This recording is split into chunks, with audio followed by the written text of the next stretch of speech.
On est là aujourd'hui pour faire le tour de l'exploitation afin de réaliser un suivi FMS de conseil d'élevage où on va passer en revue un petit peu tout ce qui tourne autour de l'élevage.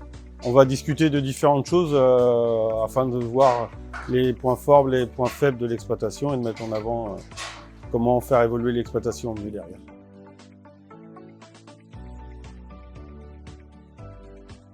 Alors Serge Agnier, je suis installé à Melesse depuis 1995. Je suis avec un salarié depuis presque, on va dire au moins 15 ans. On s'est robotisé en mars 2024.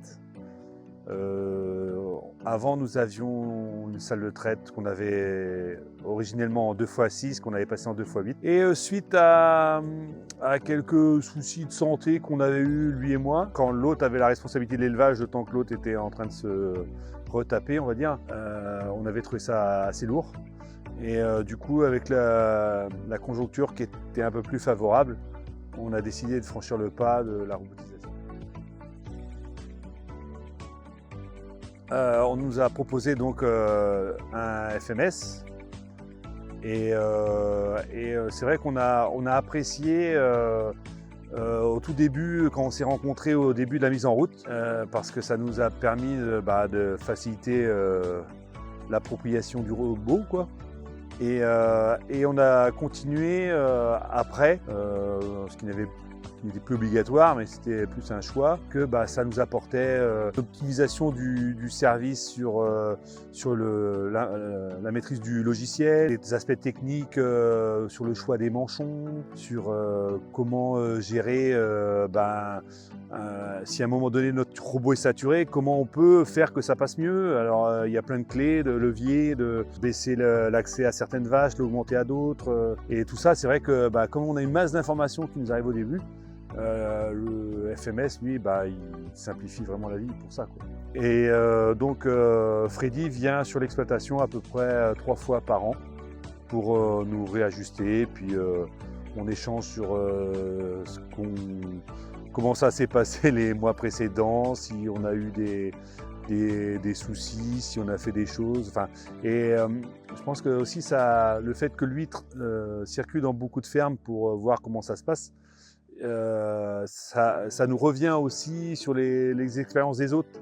Et il nous dit, lui, tiens, j'ai fait ça sur telle ferme ou j'ai vu ça sur telle ferme, ça marche bien. Et du coup, oui, tiens, tu nous avais dit ça, on a essayé et c'est vrai que pour nous, c'est bien aussi, quoi.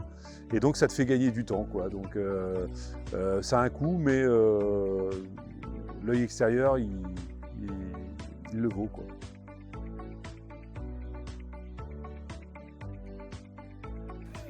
Du coup, on vient de finir le tour de l'exploitation. On va se concentrer un petit peu plus sur les données de Horizon et refaire le point sur le Farm Scan qui nous permet de voir tous les résultats qu'on a eu sur l'année précédente. Non, mais le fait que Freddy vienne comme ça plusieurs fois dans l'année, ça nous remet un peu les chiffres en face. Les éventuelles lacunes qu'on pourrait faire entraîner par manque de suivi, quoi. Moins de vaches. Donc après, ça va être un peu ça la limite, se poser la question où se fixer la limite du nombre de vaches pour avoir l'objectif d'aller chercher quand même 2002, 2200, 2004. Le max. Le max. Avec le minimum de vaches. Voilà.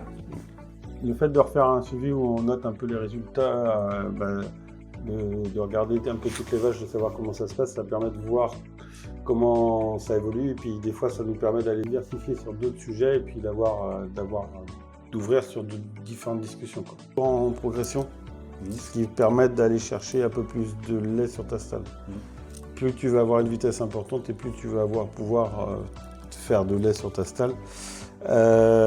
Tes tentatives de connexion, c'est par contre là c'est 1,26, 1,20 sur l'année. Tu as toujours un peu plus de tentatives de connexion que la moyenne en A5, on devrait être à 1,17 à 18. Donc ça nous a permis cet après-midi de remettre un peu tout au point sur les différents critères, les différents réglages du robot, partir plus sereinement sur 4 mois, quoi.